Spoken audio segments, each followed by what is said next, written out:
This episode of Play the Game podcast is brought to you by HK Army, and PTG listeners, do I have a treat for you. If you are playing NXL Chicago, HK Army is offering a special paint promo to PTG listeners only. HK has made constant improvements to their paintball formula, which is leading to more consistent results come tournament time. Myself and the entire Houston Heat squad have been feasting with HK Army paint at the events, and I can't wait to see you all out there in Chicago shooting it soon. You will even be able to test the event paint yourself at NXL Chicago once you arrive at the venue. Be sure to email teams@hkarmy.com. That is TEAMS at HKARMY.com. and ask for the PTG Paint promo to find out how your team can get the hookup on paintballs for NXL Chicago. Don't wait. Do it right now. Email teams@hkarmy.com. Today's episode of PTG is brought to you by the one and only Trans Labs that brought the world two amazing products. First off, Transfuse, which is a hydration multiplier, and most recently they just dropped Transcend, which is a nootropic energy formula. No matter what you use, when you choose Trans Labs, you are going to be boosted and you are going to be ready to charge the paintball field and win out there. With Transfuse, that is a premium rapid hydration multiplier and immunity fortifying formula scientifically designed to replenish you at the cellular level. And they use all natural ingredients in this product. We've got zinc, we've got vitamin B6, we've got vitamin C, sodium, potassium, choline, and it is an amazing way to make sure that you're hydrated and prepared to play top-level paintball. When it comes to Transcend, that is a premium nootropic energy formula designed to increase cognitive performance, elevate mood and clarity, while supporting long-term brain health, and it's going to leave you feeling great with no crash or jitters. It's one of the only products in the nootropic space backed by research studies to ensure the formula is correct for optimal performance. It is more potent than anything on the market, and it will keep you charged and ready to win out there. I take one scoop, but if you're stimulant sensitive, take a half scoop, and if you want that LFG dose to launch to the moon, dump 2 scoops in your drink and you are going to be flying down that paintball field.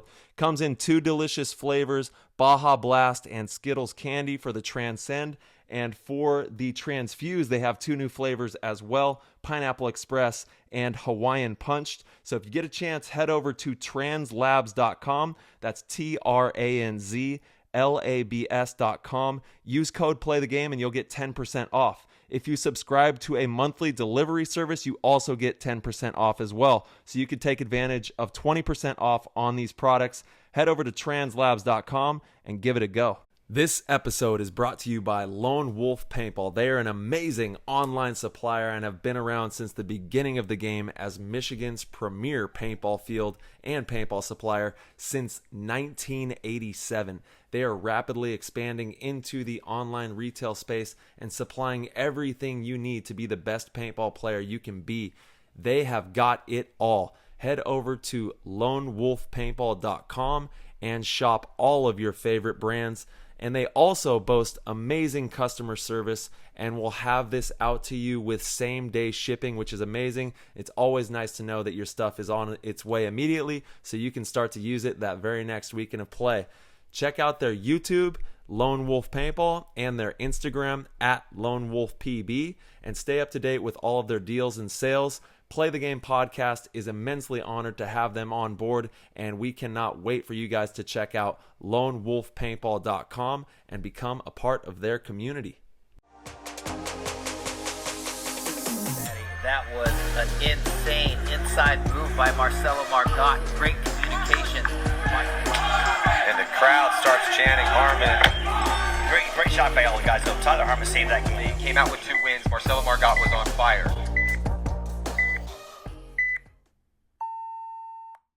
PTG Nation, what's going on out there? Episode 207. We got Marchie in the seat. What's going on, boy? How you doing? Ooh, not much, man. 207. We are knocking them down left and right. Pretty exciting stuff. We just we're out in Boston over the weekend with the U19, U16, and women's for Team USA getting prepared for the Paris event. We're gonna have the full squad. Men's division, veterans, the women's team, U16, U19, heading over to Paris next week. So that's pretty exciting.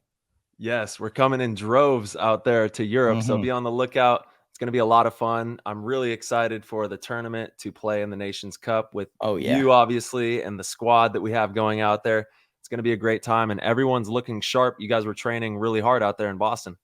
Yeah, absolutely. It was 3 days. Friday we had the field to ourselves. We did have a storm come through Friday morning, so it was pouring rain. So we started a little bit later. The ground was still pretty wet, but we got a good grind in. We got to work on a lot of just individual skill sets, fundamentals on the field, shots, things like that.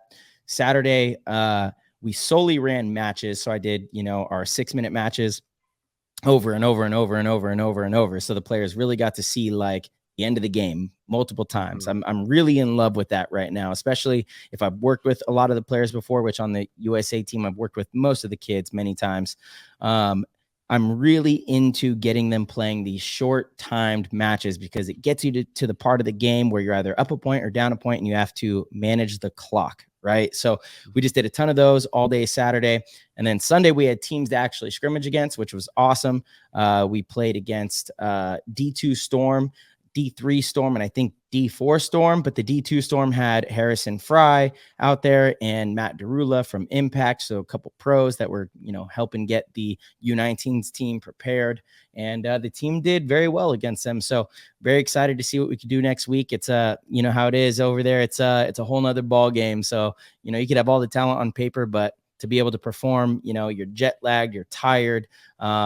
The rules kind of go against you. They don't really want the Americans to win, so everything's just a little more difficult, but it's a blast, right? And when you do win, it feels that much better. So the kids have been working really hard. I'm really excited to get over there and see all of our friends. A lot of the Europeans, we got so used to seeing them every other weekend, every other month, and it's like now you see them once a year. It's a bummer. So very excited to get over there and see all them again and be reunited with the European gang. Yes, sir. It's going to be awesome. And who's some standout names that the European culture should look out for heading over there to play for Team USA from the youngsters? I got to say, somebody who really impressed this weekend, he was on the team last year, Tommy Hawkins.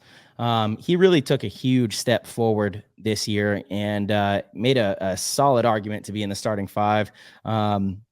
I don't really like that term, the starting five, because it's pretty fluid, right? You're going to kind of play everybody and everyone's going to get an opportunity. But Tommy really, really, really did a great job of evolving his game. He was much more aggressive than he was in the past. He's a great communicator. He was just kind of the rock. And so I switched the teams up a ton.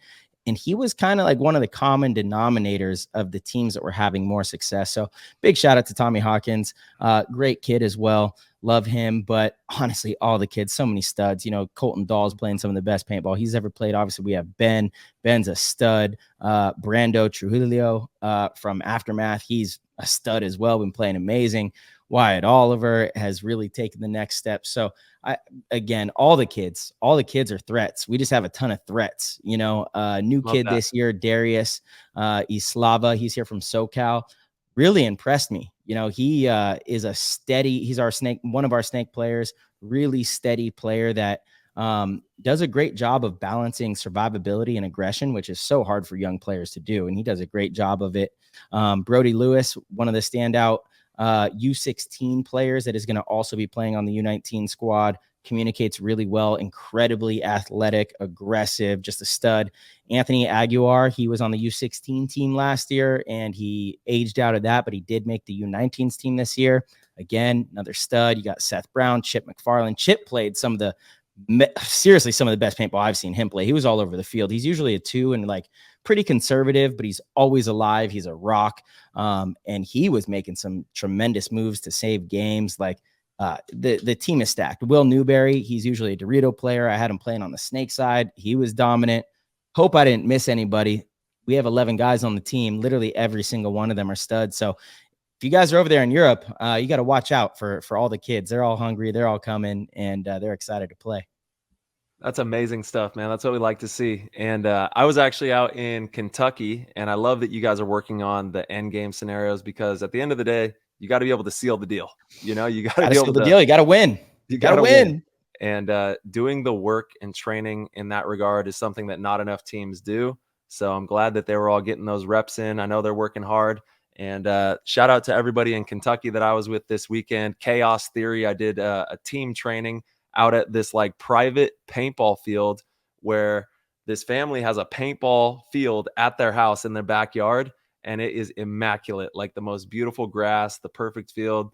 They had the layout set up for the European Championship. So we were running around out there. Nice. And major love to Lertz Paintball in the Discord. Yes. David Lertzima. He actually is one of the GOATs who got the PTG tat as well. And he is running that team out there, Chaos Theory. So major love to everybody out there. And keep working hard. They're playing D4, D5, and we went over a lot of really new concepts, different ways of coding the field and having awareness calls that just provide a better field of view for your mind to understand what's going on and where people are and what channels. And then, working on how to close out games with good communication and awareness. It's like a juggling act is what we were laughing about, during the weekend, because it really is. But you have to see the end goal and you have to see the process before you can accomplish it. So we were going over all those details in order to do that, and got to get a good look at the field that we're going to be playing on out there in France. I'm super stoked to get on the field and play the tournament. Looks like it's going to be a really fun one. It's got that lethal snake that goes all the way down the field. Really hard dense to get into, but if you get in there, it's dominant. Yeah, and there's been multiple fields that we've played in the NXL Pro Division where we always say, like, man, this is going to be so hard to get into. And then we get to the tournament and people are sending it off the break and, like, madness ensues. I don't know if this will be quite that kind of a field. I think there are some pretty dominant lanes that you can get up off the break, but the Dorito side looks really fun as well. Super dense over on that D side too. Yeah, very dense. Hard to get past that can on the Dorito side, but like you said, if you do, it's just a bunch of trees and chaos over there. There's a few different routes that you could run. If you go up and over to that big Dorito, the inset Dorito, it kind of forces the back center to pull his gun low, so that'll allow you to get wide. But yeah, both sides. I'm curious to see how it is going to play, because you're right. You practice it and look at it one way, and then you get to the tournament and it's like, how is everybody making these spots? Is the paint bouncy? Are people just not coming out? Like, are we just missing, and it happens a lot. So yeah, definitely curious to see. For me, it looks like a shooter's field. It looks like you can have an opportunity to shoot a lot of people off the break and contain. But if you do get wide, you can get aggressive, get active, especially on that Dorito side, get down the field and really produce. I came up with some really sweet plays through the middle too. Excited to share with the men's team. We're going to have fun. We got I think this is the most any of the men's have like practiced the layout heading into one of these events, because we haven't practiced together, but we've all been on the field for like 3 or 4 weeks. Usually it's just the Europeans that have that much time. So knock on wood, we really have no excuses. We got to go over there and handle business.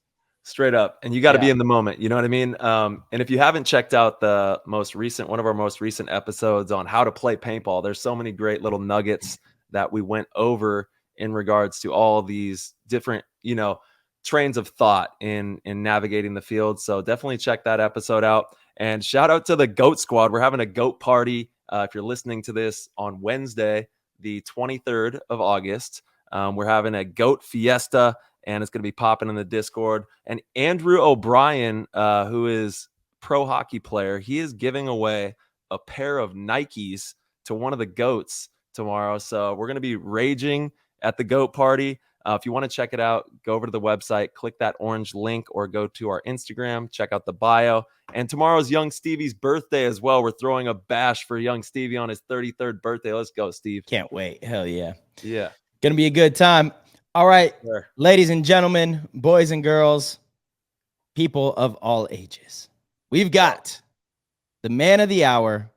We have been waiting to get this man on. I feel like it's long overdue. He's been in the game for way too long. 100 years. I think maybe 200 years. Let's bring our man in, Shane the Chain. Yeah, Shane. Yo, what's going on, boys? What's happening, brother? What up, baby? Everybody, it's the ageless assassin. California. Yeah. Bro, somehow you look like you're 30 years old on the other end of this camera. I'm just stuck. I'm stuck. You're stuck. Hi, where's the chain, bro? I pulled the chain out just for you. Only on Sundays? You know what? But I only wear it for tournaments, and you know that. I always tell you, but just for the episode, I figured this is like a tournament. So, Yes. you know, Hey, Yes, let's there go. got we you. go. We got you. Legend, dude. There Oh, we we go. putting our chains out? Okay. Hey, you know what's No. funny? You know what's funny, dude, is like a There you lot of go. people are Bring starting it to out. wear the chains now. You're the OG. I got to give it to you, but like a lot of people are wearing them now. I've been wearing my chain while I play, but you were the OG. Yeah, you rock it long enough, it comes back in fashion Yeah, when you've been doing it for 100%. centuries. Yeah, what kind of human blood do you drink to stay so young? Little kids seems to be the best. Jeez.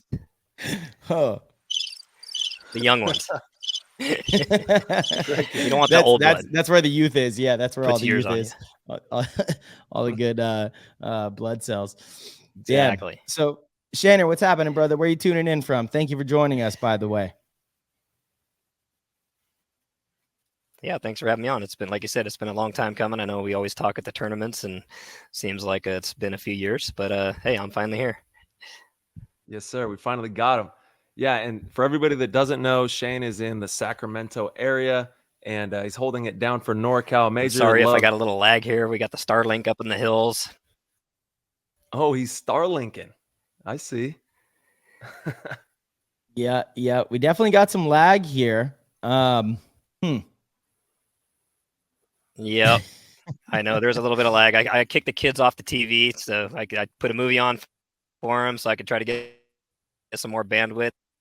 So we'll see what happens. Well, All we right. got you. We got you while we got you then. Shout out to NorCal Paintball. I kind of want to dive in just off the break into your history in the game, Shane. For everybody that doesn't know, you've been playing paintball professionally for, I think, over 20 years. So how did the paintball adventure kick off for you? Was it a birthday party?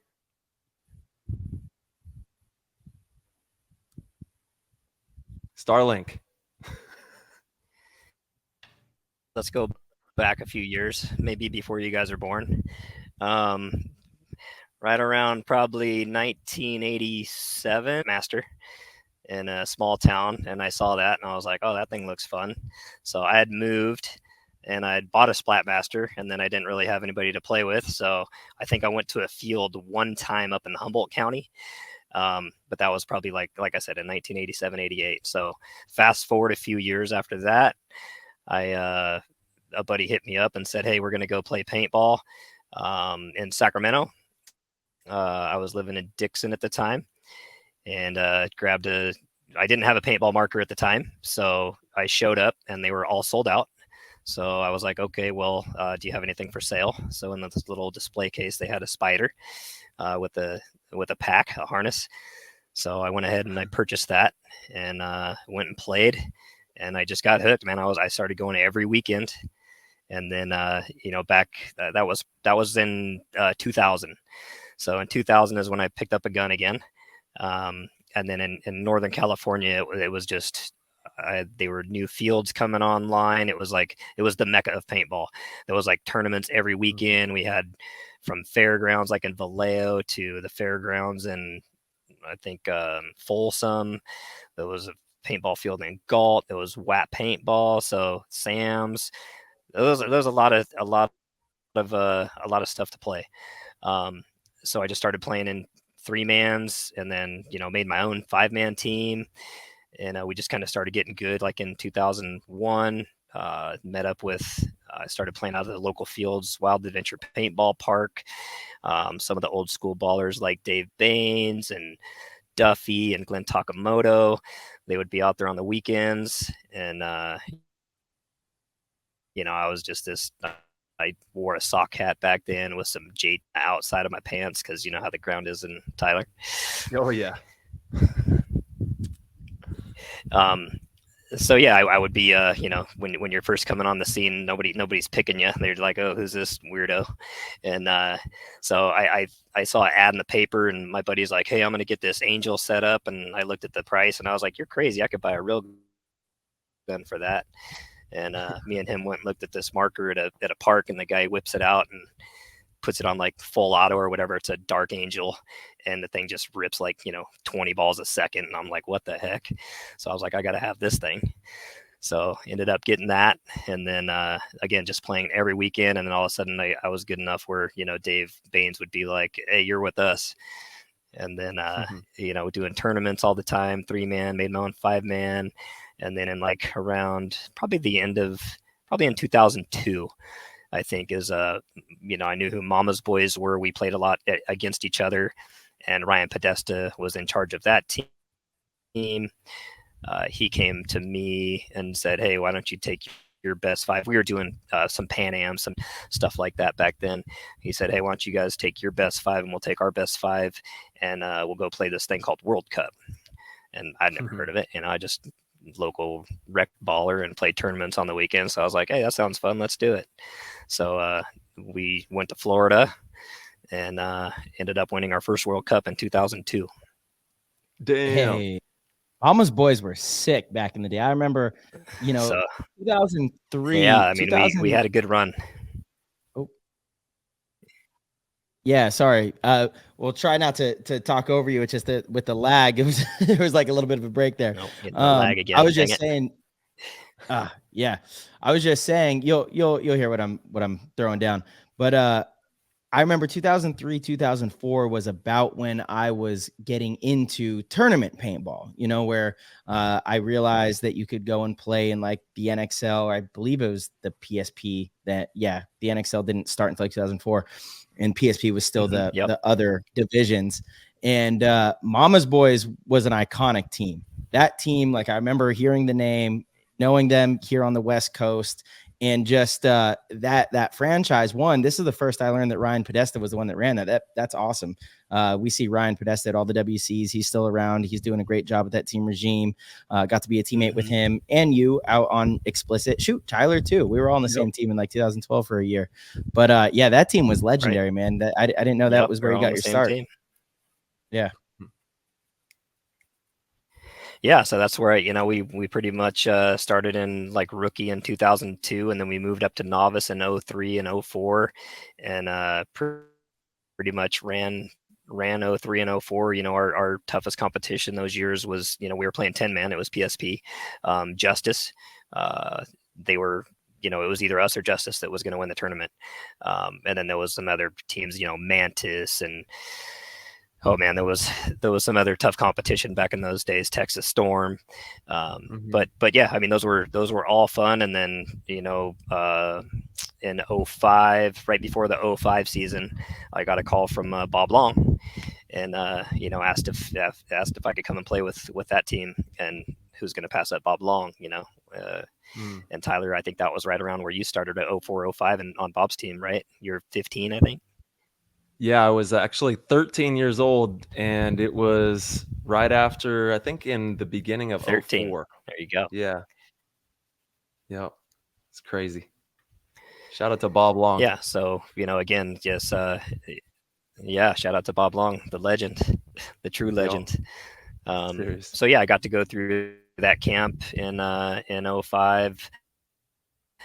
06, and I think 06 was the merger of them and Infamous joined teams, and then they cut some of us off of there, and I was one of those that went and ended up going to LTZ that year in 06, and then ended up playing with I think Mike Paxson came over and Riley Sullivan came over, so we were teammates on LTZ that year. And then after that 07, it's all when you get my age, it's all like all the Alzheimer's and stuff kicks in. I can't remember how many teams I've been on, but went Infamous and Excessive and Texas Storm and played with Arsenal with Mouse before, and now we're back on the same team, and then played with Marcelo on LTZ for a little bit, and then played with Marcelo and Tyler and Chris Lasoy on Explicit. So it's been fun, man. It's and going to the Woods Ball events. We just got back from Pittsburgh. Our squad won the 5-man there, and then we fell a little bit short on the 10-man. So yeah, it's Woods Ball's where it's at, man. It's real fun. Yeah. So yeah, that baby. No, it looks like it. The Woods Ball events have been popping off. So he's got the ring for the YouTube. Go check that out. Talk to us about the Pittsburgh event out there and how that went. You know what? It's I told a few people while I was out there. This the first time I've been to that Pittsburgh field, and everybody's like, "No way! I swear we've seen you before out here." And I was like, "No, it's the first time I've been here. I never got to play the Star Field or the H Field, but that field it's awesome, man. There's the fields we played. There was a hybrid field with some houses on it, and sticks and woods on the 5-man. The 10-man we don't play that one, but then we go play Mounds Field and a really nice hyperball field, and then a really big woods ball field there. So playing the 5-man, we get a little bit of practice on some of those other fields that we do play. Had all their campers set up, and the weather was amazing out there. I left California and it was over 100 degrees, and we get out there and I think it was 78 to 82 every day. It was beautiful. Nice. Yeah, and I do want to talk about one of the other teams that you played for, the Bushwhackers, because that was a huge organization in Northern California as well. So can you kind of and I kind of want to dive back into Oakland for a second after talking about the Bushwhackers, but what was it like being with the Bushwhackers? Because that was a huge organization that had a lot of success, and you guys had Ron and the whole squad with that camp. Yeah, when I came on, I think it was more towards the end of the Bushwhackers. So I never really got to see the. I heard about the Bushwhackers, and I know they were ran out of like the SoCal area. And Ryan Podesta went to Bushwhackers first. Ryan, Neil Eberly, a couple of the other guys, and I know they had a good farm league. They had tons of teams down there. That kind of funded the pro team with all the guys getting gear and all of that stuff, how paintball works. So when I came in, it was kind of towards the end of that. I don't think they had many teams. We had a pro run there at the very end, and I want to say myself, Ryan, Greg Sewers, a couple of the other guys, we played that year, and it was a lot of the guys hadn't played X-Ball before, so myself and Greg Sewers would run every point, like back to back to back to back. So, but it was fun. We weren't the greatest team, but we had some memorable wins. We beat the Philly All-A's in Rock Hill, South Carolina, I think, one event, and they were heated. I can imagine. Oh man. And then playing with Oakland, we got to play together for quite some time on Oakland, and actually we won Denver together, which was a crazy moment in my career. There was like a one-on-one with Zizek, and we took home that W. But what was it like for you growing up in NorCal with the Bob Long camp? I know for me, it's something that I'll never forget. And I actually have an Oakland Assassins throwback jersey that's dropping soon. So message me if you want to see that. But what was it like for you with Oakland and that whole timeline?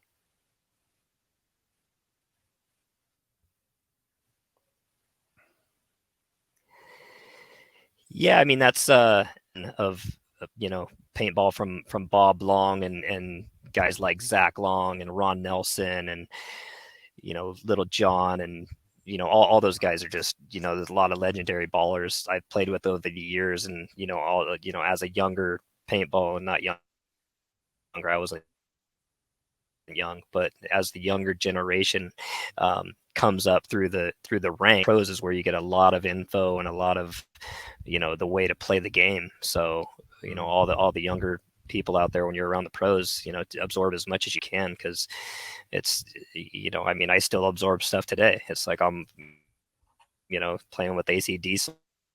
It's like we have a roster that goes deep. Mm-hmm. Yes, you guys do. Yeah, and we're definitely going to dive into that and talk about the team moving forward into the rest of the season. But it's been really cool to watch you, Shane, growing up in the same area and being able to ask you questions. And you've always been a big brother to me. And everybody out there that thinks that how old Shane is, I don't think y'all know, man. This guy is stunting on the pro field and he's been doing it for so long. So if you ever get the chance to pick his brain, definitely take a moment to chat with Shane about paintball.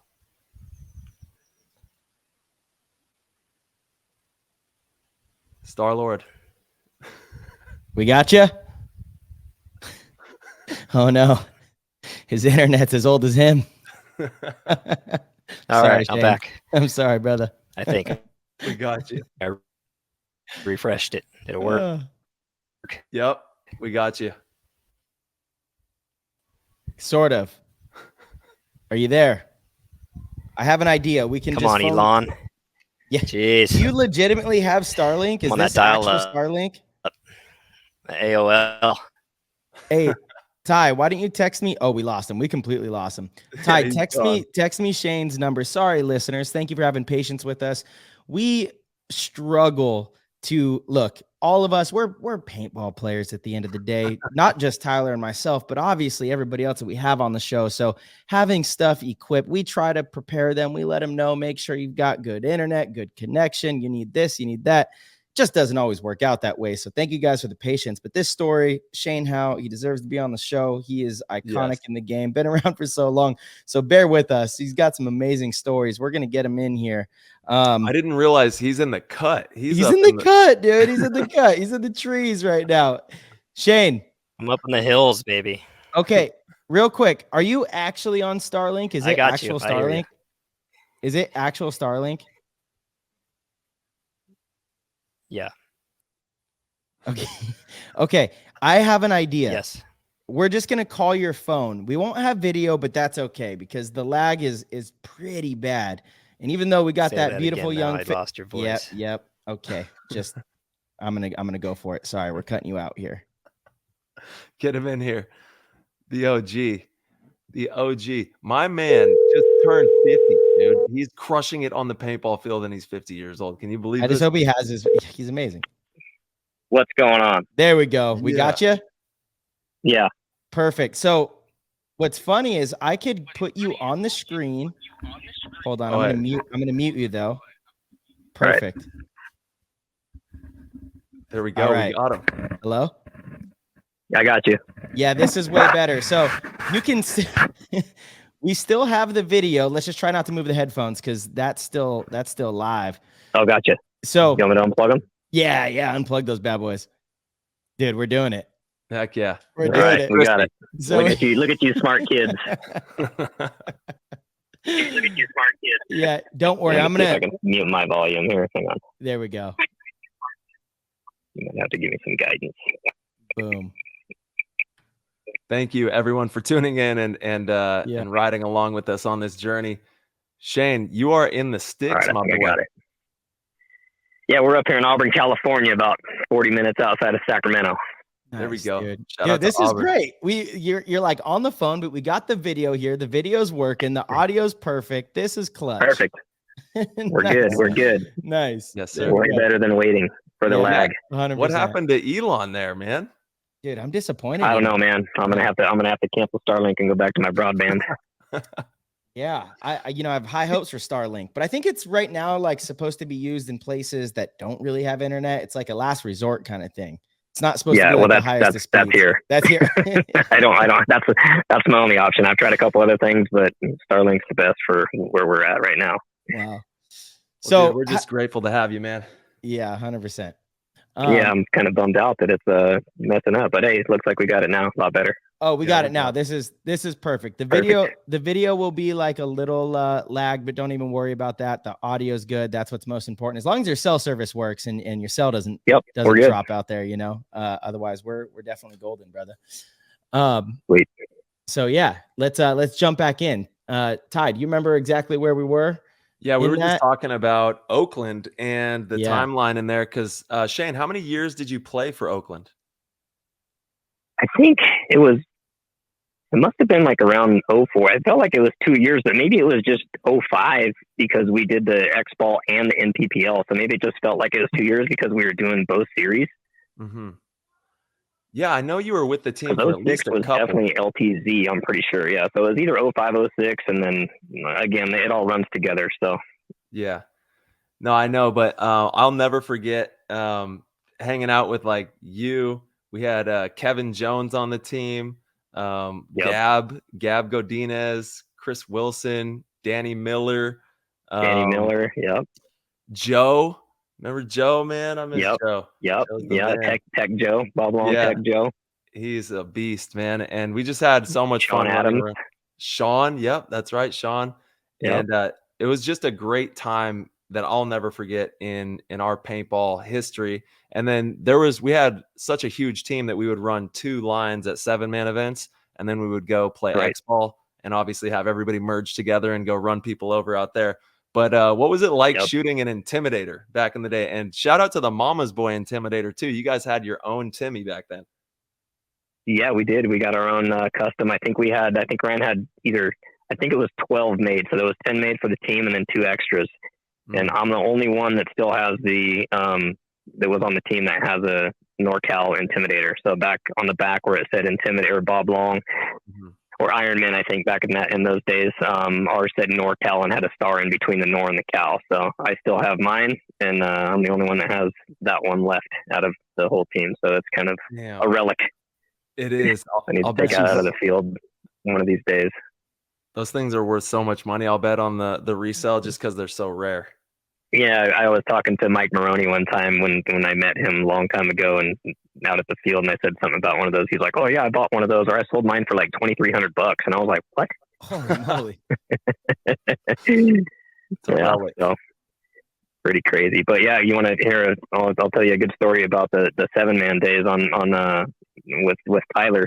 That year that we played 7-man, we started off, I can't remember where the first event was for that MPPL, but we didn't have a great showing, and Bob was going to wrap it up, and we weren't going to do anymore because we were, trying to earn the pro spot that year. And, Bob's like, well, you guys didn't have a good showing, so, I don't think I want to put the money towards it, and yada, yada, yada. So I called Bob, and it was like after the due date, that we were supposed to get in with the meal, and, basically told Bob, like, just give us another chance. We'll do better at this one. I promise you. And, I twisted his arm enough where he finally said, okay. And, so then I had to call Camille and, grease the wheels a little bit and say, come on, hey, I got, we want to get in, make room for us. So she let us in, and then we had a run after that, and we earned that pro spot after that year. So that year was almost tossed away. Damn, I had no idea that you made that call. That's insane. Yeah. Yep. Jeez, so you saved us, bro. little fun fact. Wow. That was that and all that stuff wouldn't have happened if they would have just kicked us off the 7-man team and we would have just been playing the X ball. Yeah. Sheesh.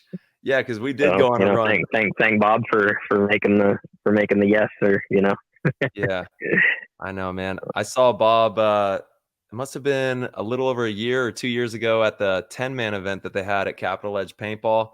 It wasn't this most recent season, but it was last year. Yeah.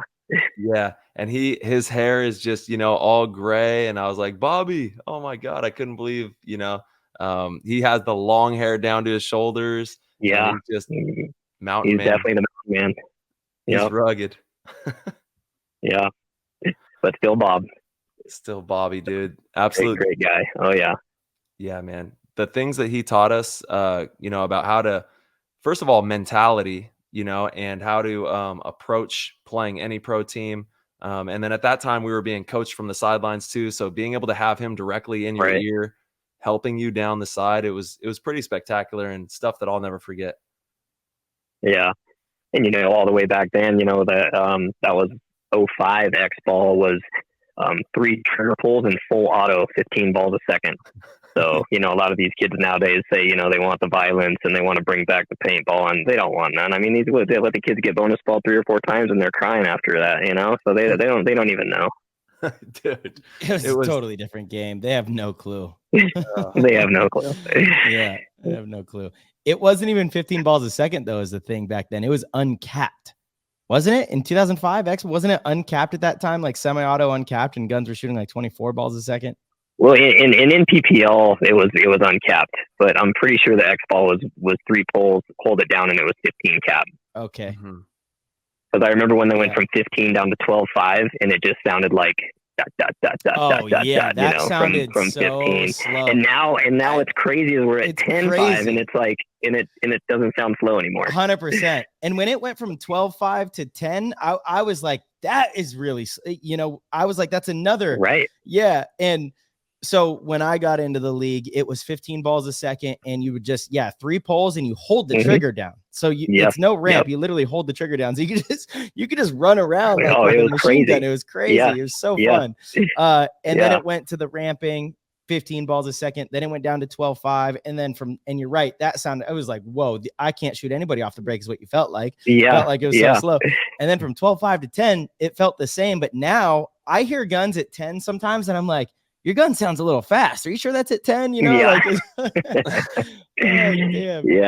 Yeah. It's weird. Yeah. So it's kind of cool to see the progression and the digression, with the rate of fire and over the years of paintball. How do you feel about rate of fire? That's something that we've talked about a few times on the show. I don't love the 10.5. I'll get into why afterwards, but how do you feel about rate of fire? Should it be semi-automatic? Should it be full auto, faster, slower, mech? What's your opinion on how the professional game, and I'm talking about just pros, other divisions, they don't have to follow what we do. I don't think, but how do you feel professional paintball should be played? I mean, it's everybody, it's like racing, right? You're going to set rules and somebody's going to look to break them. It's like the cheater boards back in the day, right? If you cap it at 15, well, then somebody's, got it up, down, left, right, and they run into the corner shooting 20. So it really comes down to how good can you monitor the guns. And back in the day, they made the robot. They made the things where the guy stood on the sidelines with the microphone, listening for the rate of fire. So it's just got to be something that's across the board, which the 10.5 is good. And I think everybody abides by that. You can really tell if somebody's shooting over 10.5, if somebody's on 11.5 to 12, I mean, you go, that guy's shooting fast, right. So I do like the slowing down because, trying to run to the snake on the break or trying to run to a corner. If you got, 2 guys shooting 15 balls a second at a corner, that's 30 balls a second. And the gap in between those balls is, a foot. You're not going to slide your body through that. So, I think when they slowed the ramping down, it made it for more moves where you could get outside. Mech, I do like the mech. I love the woods ball. But again, there's that fine line. Everybody's looking for they're widening the triggers. They're double fingering the trigger. Dude, there was guns out there that were shooting 18 balls a second easily, totally. like in mech. And that's like, come on, like, that's crazy. So rate of fire. I mean, I think 10.5 is good. I like, going over in Europe and playing the 2-pod thing. I've always been a guy that doesn't shoot a lot of pods. I'm not a back player. I'm usually up in the mix, and I try to choose my shots wisely. And nowadays you have to carry pods. I mean, I still don't carry a lot. I carry 6, 7 maybe, and that's a lot to me. I used to max out at 4. Mm-hmm. The game has changed. But I think the European thing with the 2 pods, and you can give your pod to somebody, and I think that's fun. It makes the game go a little faster because you have to make the moves. You can't just sit back there and hold the lanes. Europe is actually 4 pods now. The Nations Cup is 2 pods, but the European regular events are 4 pods, and I like that. I do. I really like it. You're not allowed to change pods before the game starts. I like that as well. Like, everybody goes on, you have your 4, it's interesting for sure. It's a little more dynamic, feels better on the back. That's for sure. Right. And it gets the guys out of the backfield. They can only sit back there for so long holding the lane. Right. Mm-hmm. Yeah. So yeah, I mean, I think we're in a good spot. I don't mind the 10.5. I think it's fast enough where, it's not crazy fast, and you can make bumps and get away with it. Where if you're at, 12.5 to 15, it makes those bumps a lot harder. Yeah, certainly. Damn, that's so crazy. We're going to be running around with 2 pods here next week. Right. Yeah. I was kind of bummed out this year because, I've been to the Masters the last 2 years, and unfortunately we lost to France, got us this last year again. but this year it's fallen on Labor Day weekend. So I had to say I couldn't go because I do a big family thing that I've been doing since I was a kid. So Labor Day is kind of our big family thing. So I had to, paintball family and so the family came first and so we're going to do that. So nothing but the best for the guys and hopefully they can bring back the gold this year. But yeah, Mark and the crew and some of the dynasty guys, they're in that 40 club. Yep. Well, you've reached a whole nother tier, Big Daddy. You know what I'm saying? People don't know, bro. They got where's that senior league at? Shane, are you comfortable just letting the people know the real age, or are you 28 and holding? Sometimes it's 785, sometimes it's 28, sometimes it's 35. It's always good to keep the people guessing, I like it. All right, we won't disclose it, but and if they really want to know, they can do the math on the podcast. It's like I said, So here to keep the math easy for everybody. I didn't start playing professional paintball until I was 28 years old. All right, and that was in 2006. 5. That's right. That gives hope to a lot of people. Excuse me. I picked up the paintball gun in 2000, and I was 28. Professional paintball is a little older. Okay. So even where I didn't go. 28. So do the math. Damn. So I went pro when I was 33, I think. So I got a few years on you guys. Yeah, that's amazing, Shane, because there's a lot of people who are, in their late 20s, even mid 20s, or even early 30s, and they ask, can I go pro? Do you think that there's hope for me? You're a shining light for that, man. And you've had a tremendous career. You're still playing top level paintball right now. Right. And you're playing with one of the best teams in the world. The roster that you are a part of is completely stacked. So you're an inspiration to a lot of people out there who want to go. Yeah, pro. very, very blessed. When all you guys, the kids in their 30s or late 20s, they ask me how many years do you think they got left? And I was like, man, look at me, I'm still going. Come on. 100%. You guys got a long way to go. You guys all complain about your knees and your backs, and it's like, come on, man, I'm out here almost twice these kids' age. Yeah. What's the secret to that? Do you do any sort of training or preparation to keep your body conditioned for it, or is it just are you just built different? I'm just a phenom, man. It's just I got blessed by my parents. Thanks, Mom and Dad. I got great genetics. I'm just a natural at a lot of things, like sports wise, race cars, motorcycles. I'm just an adrenaline junkie, and anything that we play, I'm super competitive. And yeah, I mean, it helps a lot as kind of a cheat code, I guess.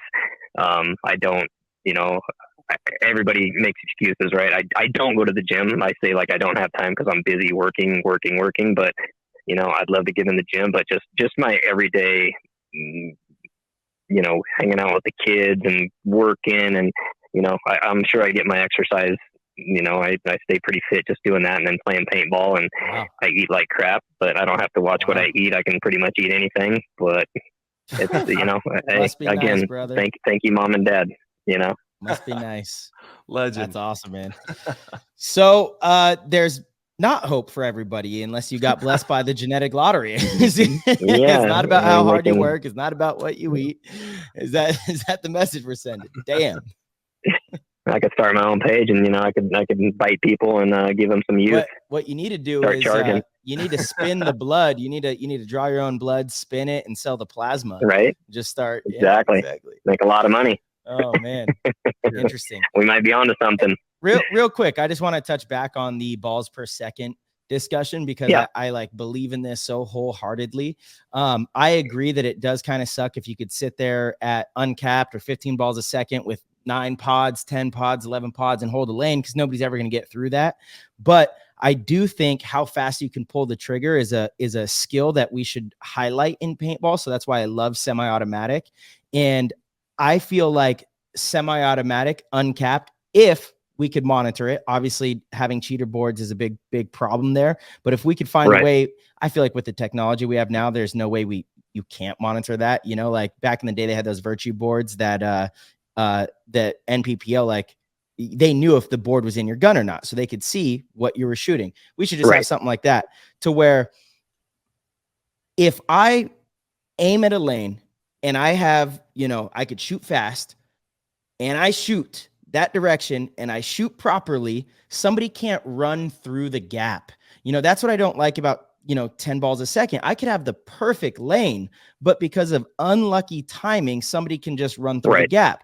So what about pairing like semi-automatic, uncapped with 4 pods? So you can't just sit there and hold that lane forever. But when you choose to shoot, if you're accurate and you put the lane in the right place, like you're going to hit your target. That to me, that's like higher level skill, I think. Takes a little bit of I agree. Yeah, I agree. And it's like, again, with the technology we have, it's like, all the boards could be, obviously there's different gun manufacturers, but the gun manufacturers would basically have to turn in like, hey, this many boards, and then you divvy those out to the teams or put them in the guns and they check them, and, just like the old virtue days. Totally. But yeah, I mean, that's a good idea, because again, you're upping the rate of fire for the guys that can pull the trigger fast, but they can't go out there with 12 pods and just sit on that lane and shoot 18, 20 balls a second. Totally. Mm-hmm. So yeah, I think that's a great idea. Yeah, cool. Tom, we got to pitch that. That's right next to the sidearm. Yeah. Dude, if we bring semi-auto, you go out there like Tyler and start with 2 guns. Yeah, exactly. Dude, that was great. I remember that. The referee was chasing me, screaming at me, Tyler, get back here. Definitely in our days of paintball, in our years, we have definitely had some rules made around us doing things. That's right. Oh man, if they were to bring, there's rules in books because of stuff that we've done in the past. This is true. These are facts. And man, if semi-auto did come back, I'm really fast with semi-auto. Bro. Yeah, I can rip that thing. Yeah, so it would be Ask trouble. the lady. It would be trouble. Yeah, love it. You gotta let them know. Oh man, Shaner. So right now you're chilling. You're getting ready for the upcoming event in Chicago. I know you and the squad are obviously hungry to do well out there. What has it been like playing for AC Diesel? And we also have our PTG World Discord chat room. They have some questions as well that we'll dive into. But I kind of want to crack that open. And first of all, bravo on playing for literally just about every major organization under the sun for the last like 20 years. And now to be a part of this camp is tremendous. What has the experience been like joining forces with Diesel, and then obviously the current iteration with all the new players and the chemistry that you guys are building there? Yeah, it's been real good. I think in the off season, me and Mark and Paulie were talking, and decided to make the move and made the announcement. And then there was some stuff going on behind the scenes with some other players, and so I came over, and somebody else came over, and then all of a sudden all hell broke loose, and the internet went wild, and Mouse and J-Rab, and it was like all of a sudden, like, you guys know the story, but it was going crazy. So yeah, I mean, it's been really cool to be a part of that and kind of sit in the back wing and see everything transpire. And getting off to the start in the season. Obviously, me and Mark go back to Texas Storm days. We've played together before. So it was just good to be back with that family, and me and Greg Pauly have been playing together, or playing against each other, going way back when, we played against each other at like an NPPL in Miami for finals one year, when he was on Vicious, and we've had a lot of back and forth. So it's kind of nice to, join forces, and we get to get out there on the same field when we play in the woods ball too. So that's pretty cool to see. Doing that, but yeah, AC Diesel, we didn't get the start that everyone hoped, or we hoped that we'd get going into the season. But again, it's a lot of new faces and trying to mesh all those, together at the same time, and putting together a new team, and it's, we had our bumps in the road and management and everything else, and now that we've been in a few events, and this last event we made it to Sunday, and got Mike Hinman in the pits, and it's just been, everything. We're going in the right direction. We're taking the right steps. So the AC Diesel organization, Mark and Paulie and the sponsors, and they're all, everybody's on board and everybody's bought in.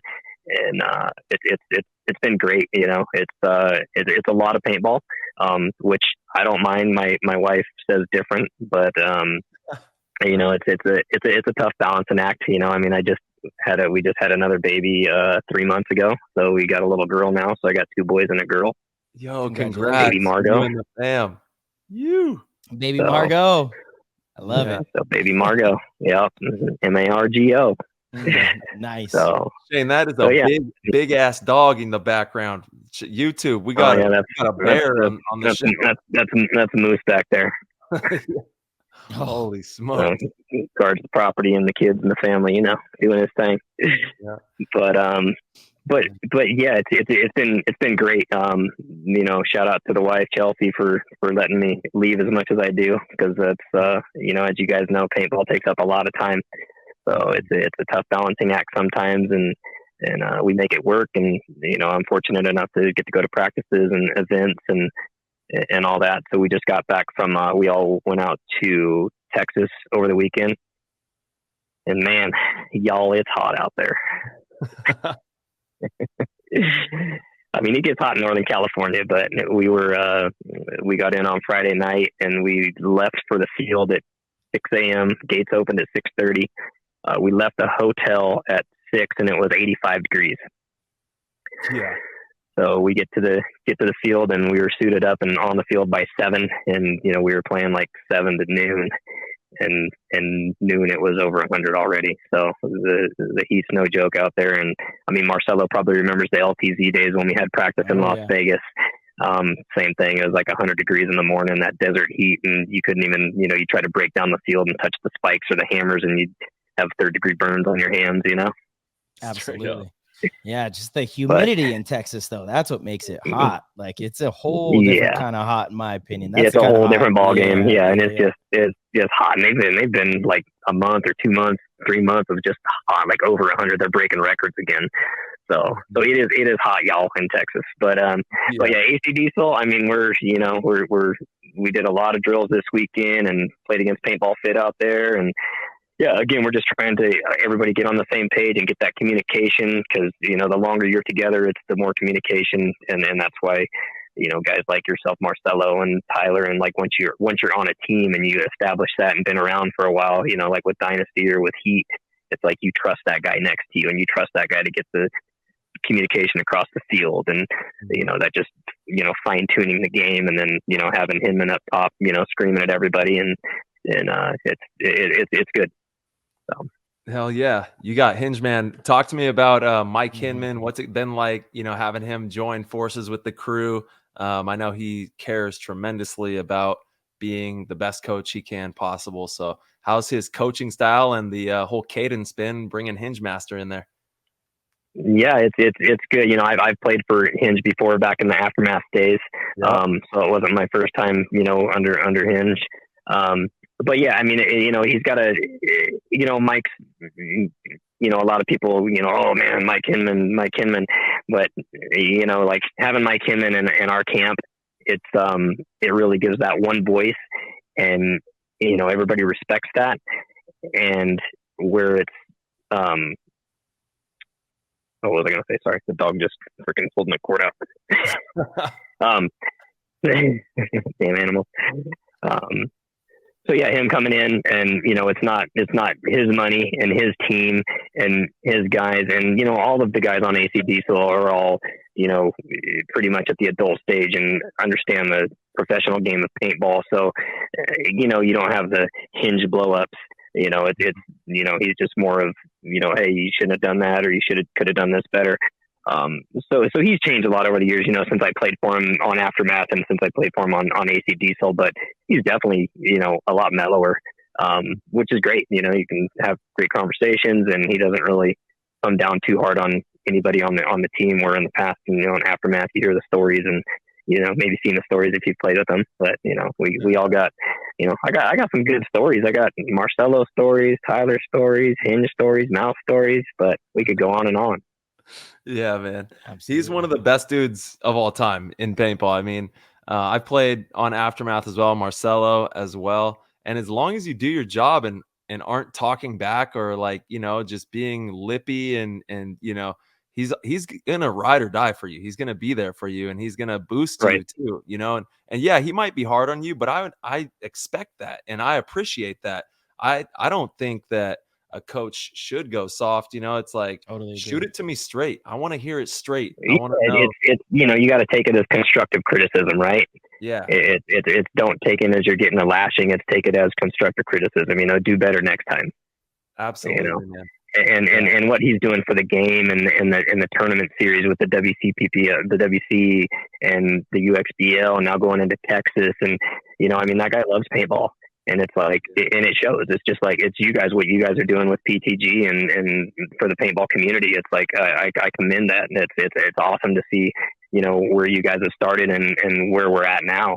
It's what the sport needs. It's like to keep going and to take the sport to the next level. It's like, we all need these things. We need the Mike Hinmans, we need the Marcellos and the Tylers and the Kyles and the Ryans. And it's like, the more people that we have, the more, we can get these youth out here and keep them going, starting them in Jail Blast or Splat, or, just easing them into it, like with the key, my kids, your kids, I'm sure, Tyler, it's like you put a couple Gel Blasties in their hand and they're out just peppering each other back here in the yard, Yeah. Why are they And so ruthless though with them? They're just like they They don't understand pain they're- yet.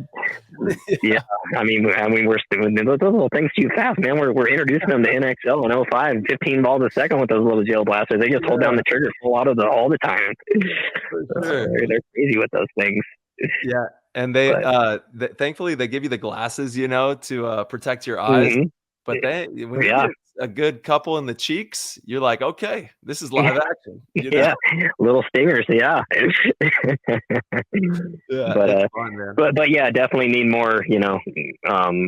More people promoting the game. It helps, and I love to see it. Everybody asks me, like, how long are you going to play? Like, what, and it's like, basically, it's like till the wheels fall off, or I'm not having fun anymore. It's like I still love it, and I love. It's like my second family when I get to go to these events. It's like, you kind of look at it, and the way I look at it is, how many family reunions do you get to go to or get to see your family like all at one time, right? It's like usually in, funerals or weddings, or, we don't just get to go do that like every couple months.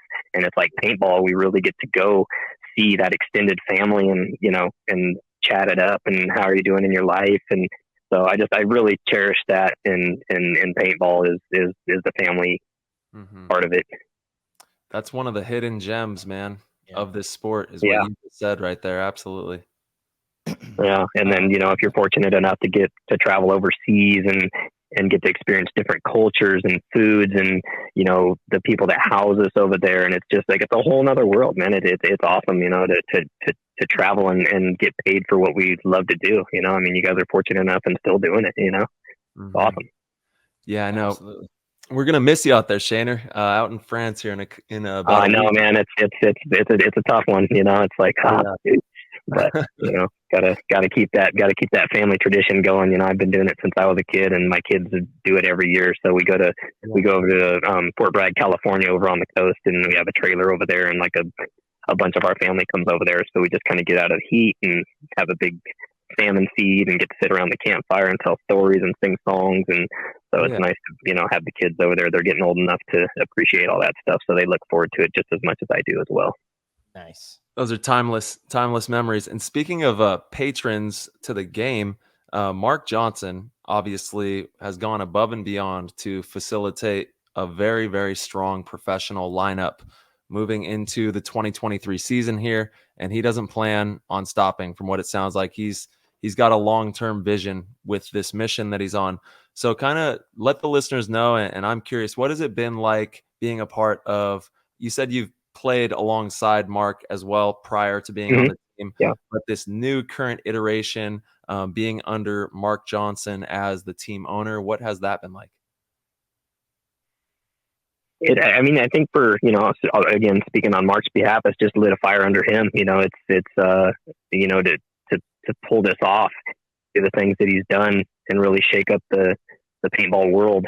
It's one of those things that makes paintball better. I think it's those stories that we can go back and watch them on YouTube and stuff. Everything's like recorded nowadays, so it's like it's timeless. So going back a few years and playing with Texas Storm, Mark's always been a great guy. Like I've been out to Texas and get invited to stay at his house, and him and his wife Jessica, they're just great hosts, and just he's all about paintball. I mean, I don't know if but he does like a nonprofit paintball thing where for kids that are going to school, and he does scholarships. So he has them like do essays and send them stuff, and then they go through all the essays, and then they pick somebody and they give them a scholarship to go to school. So he's really, again, Mark just goes above and beyond to help the paintball community, and he's out there almost every weekend on at Paintball Fit at the fields practicing and helping other people out. So again, those people are hard to, they're far and few between in the paintball world. There's a lot of people that just go out for the weekend and play rec ball, play tournament, what have you, and take the rest of the time off till the next tournament. But guys like that are they're out there like every weekend and giving back to the community. And, much like yourselves, it's, him and Clint Johnson and, Ice and the guys that are out in Texas, they're, DJ, they're all going out every weekend and they're putting in the work, So yeah, I mean, it's great to see, and it's awesome to be a part of this organization. So, and, we're all very well taken care of, and he just expects us to, just like anybody, it's at the end of the day, it's a job, right? Like we got to be ready and be on the field and have our pods loaded. And, it's like, we're not trying to waste his money because he's the one writing the check, Mm-hmm. So, and a lot of people don't understand that they feel entitled, or they get on these teams and they feel like, oh, gimme. And it's like, you gotta earn that. Absolutely. Yeah, he's playing too, man. That guy's clocked in. He's out there doing the work on the field. Oh yeah. Yeah, he went viral last weekend. You saw that, right? Yeah. Dude, virus. The woods ball. Yep. Well, that was bad. Yeah. Shane, that actually leads into a good question from the Discord. As we're on the diesel topic, want to pick your brain a little bit more about the team as well. But Papa Sosh wants to know, Shane, what do you see as your role on AC Diesel? My role. So, I mean, obviously my role is, I got there's a lot of stunners on this team.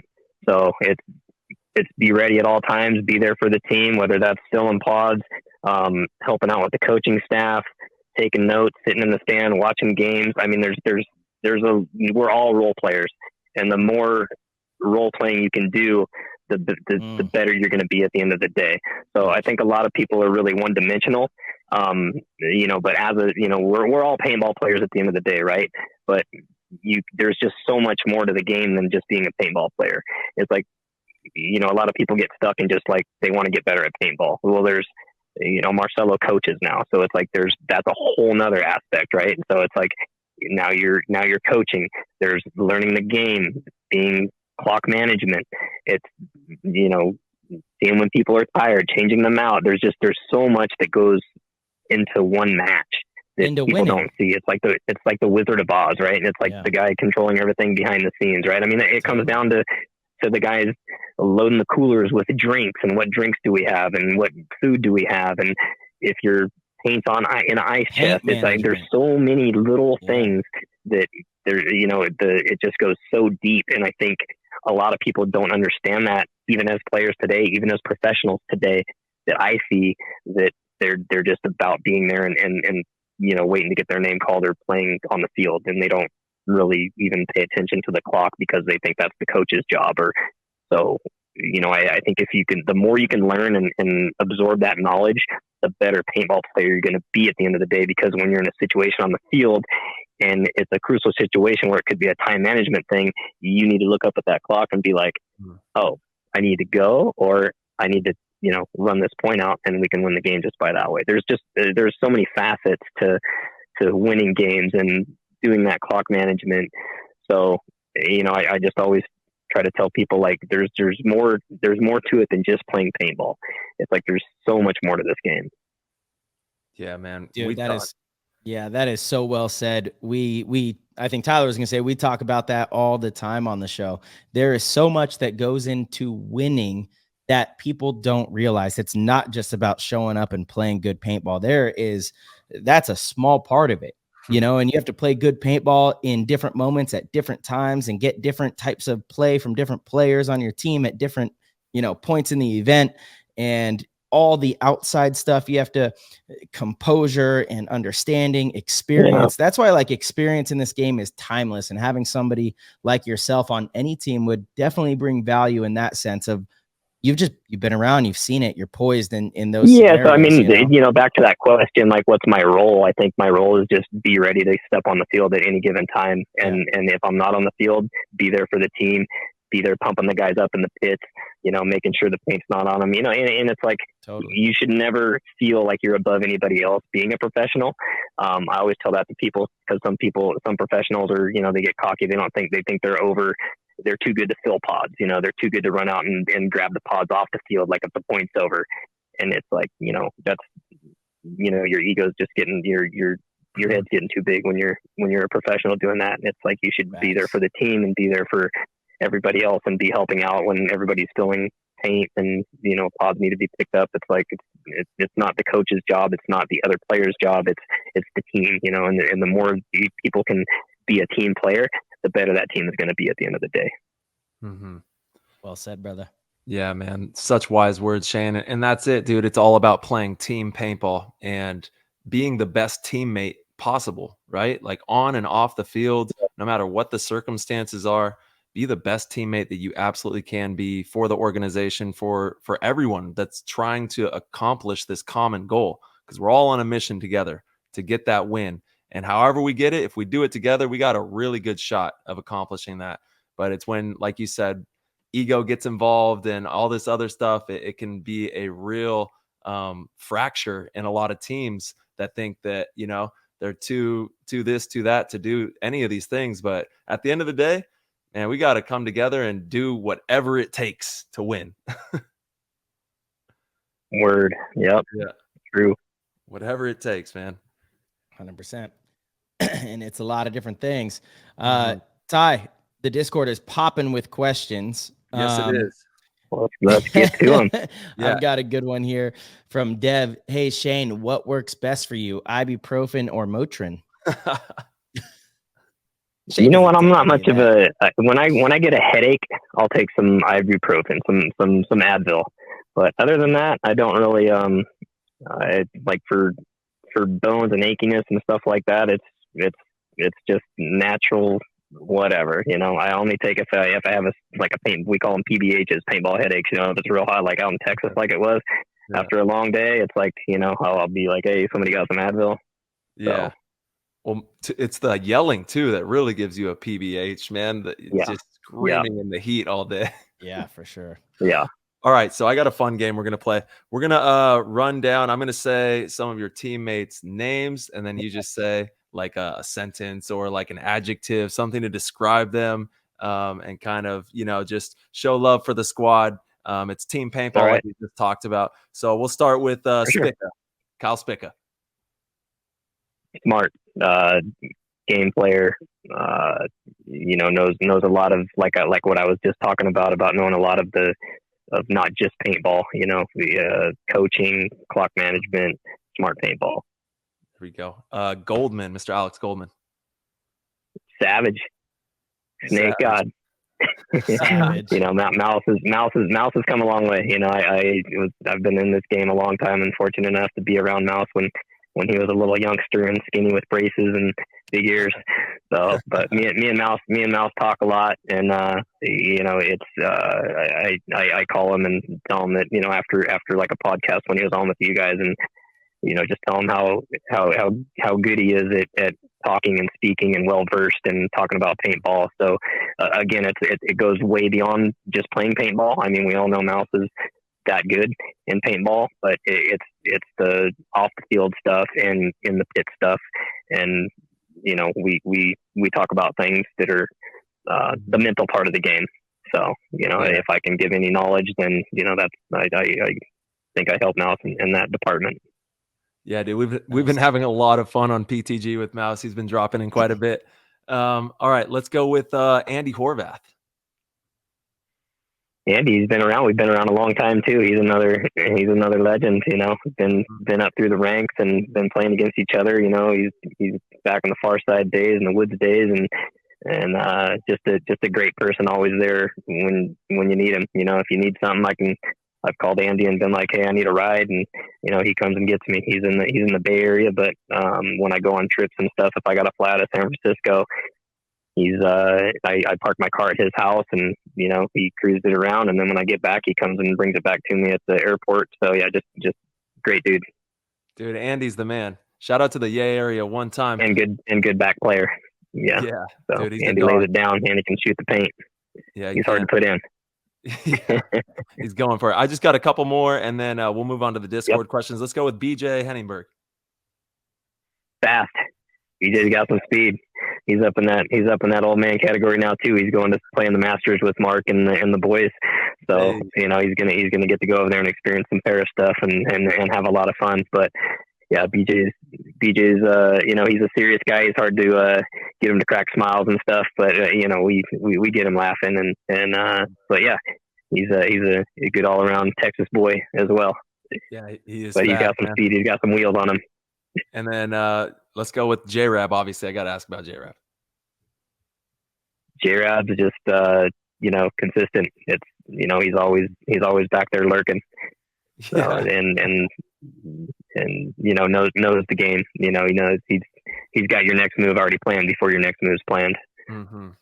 Yep, one of the most and just good at you know, communicating and getting it across to the other guys and telling them what's going on. You know, breaking down the game. You know, when you're in that part of the game where you got down a 3-on-2 or whatever, he's gonna take the ball and tell the guy on his left, you know, hey, you need to do this. You know, this is what we're gonna do. So yeah, that's right. You know, he's been playing for a long time too. Yeah, man, we talk a lot about building the picture on the paintball field, and he does that with the best of them. And obviously, you know, Marcelo is one of the best in the world of that as well.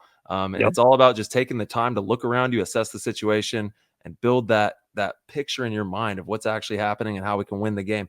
All right, let's dive back into real quick, Ty, right, before we dive into Discord questions. There's something that I came into this knowing I wanted to ask because you've been in the game for so long, and I actually had forgotten. So I'm gonna ask now.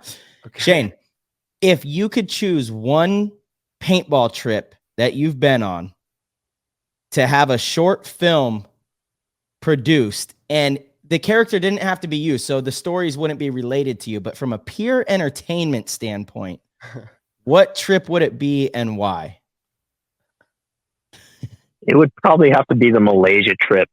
Malaysia. We went over there with, I was on Infamous, Dynasty went, Excessive went, and the Bushwhackers went. So 4 American full squads went to Malaysia. And yeah, that was probably there would be some good stories in that. You know, Todd Martinez was with oh man, I mean the bus trip. It's you know, we flew into Malaysia and we played in this place called Desiree, and it was like an 8-hour bus trip that we had to take this bus and hop on and drive across freaking Malaysia and ended up at some resort. I mean, it was beautiful, but the trip was just, we had security guards like in another car, like we're on the bus. Todd Martinez was flapping his lips the whole time, and you know, just funny. He's talking about each person that's on the bus. And I had a video camera at the time, so it was Infamous and Dynasty that were on one bus, and the other bus was Excessive and Bushwhackers. But yeah, so we're going. We stop we pull over at this McDonald's to stop and eat, and I, you know, you guys have probably eaten at McDonald's like International or whatever. They always have something different, like on the menu that America does not have. So they had like fried chicken and something else. But so here's these security guards that are like standing out in black clothes, like waiting for us by their cars, and we're in McDonald's ordering food. And next to this McDonald's was an alligator park, and it was like, I forget what the currency is out there, but we'll just call it rupiah for sake of the story. It was like 5 rupiah or something to go tour this alligator park. So we like, hey, let's go check out this alligator park. So we walk over there and we go in, and there's these alligators that are behind these fences that are just rickety. I mean, and there was some like 14-foot 14-foot alligators that were just like, man, this alligator, if he wants through this thing, he can come through this thing. There's a guy that's inside the pen, and he's got this like 8-foot, 10-foot long stick, and he's smacking the alligators on the top of the head, and they're smacking their jaws so loud. It was like when we walked in, I was like, what is that noise? It was just the jaws just slapped together so hard. The teeth were falling out of these gators because they're smacking their jaws together so loud. And then the guy would pick up the tooth and throw it at us like on the other side of the fence. So we're all like getting these alligator teeth, and I shit you not, there was you look off in the distance, it would be like turning around here and see where that building is up on the hill. About from here to there, they were building this little kids water park. And I was like, are you kidding me? Like next to an alligator park, they're putting like a little kids playground swimming pool park in. It was the wildest thing. And then we're walking through where all these baby alligators are and stuff. And I forget who I was walking with, but all of a sudden this like alligator just runs across the path in front of us, you know, like this little 2-footer. And we're just like, what is going on here? This place is crazy. So the alligator park was really cool. And then, you know, we get to, you know, everything in Asia is really, really cool. It's all ceremonial. So, you know, we get to the stadium, or we get to this place called Desaru, and it's like they put us up in these bungalows, and like there's a swimming pool, and we have food, and we get off the plane, and there's this line like a band, and they're throwing rose petals on us, you know. So it's like it was crazy to experience all that. It's like, man, we're like superstars here. It's crazy. And so they do this big deal for us, and then we go to the stadium the next morning, and we're like in an air conditioned room, Infamous and Dynasties in one side, and they're on the other side, and we got our security guards at the door, and it's hot as balls there. It's like 110, you know, humidity is like 110. So, you know, we go out and play a match, and then we come back in, and then, yeah, you want to hear another good story. There's, you know, we got our paint in our rooms, and we're running out of paint. So as Excessive and Bushwhackers go out to play, a couple of our guys go over and we start taking their paint and bringing it back to our side. So we loaded up on a little more paint on our side, you know, thanks to Excessive and Bushwhackers.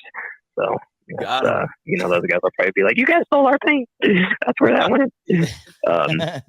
But yeah, we get to this stadium, and again we walk out, and they make this big hoorah thing. We all line up, and there's paragliders like coming in, and the guys are clicking their heels, and glitter's falling on everybody, and I'm just like, this is so wild.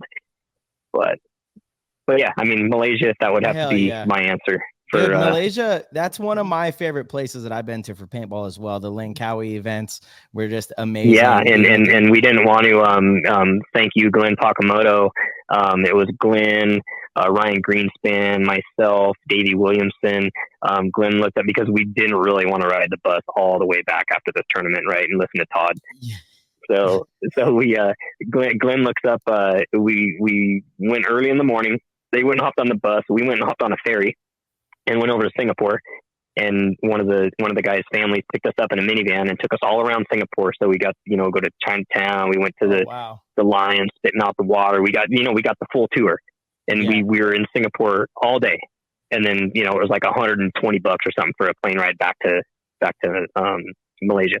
So we get on the plane, and we got back literally probably 2 hours after those guys got back on their bus, riding like 8 hours back, you know, but we got to spend the whole day in Singapore. So that was a really cool trip. The only scary part about that is on our ferry ride over, about, you know, we could see the shore in Singapore. We get pulled over by the Singapore police or whatever. So it's the guys with the AKs or the, you know, machine guns, and they board our boat, and we're all going like, shit, what the hell is going on here, you know?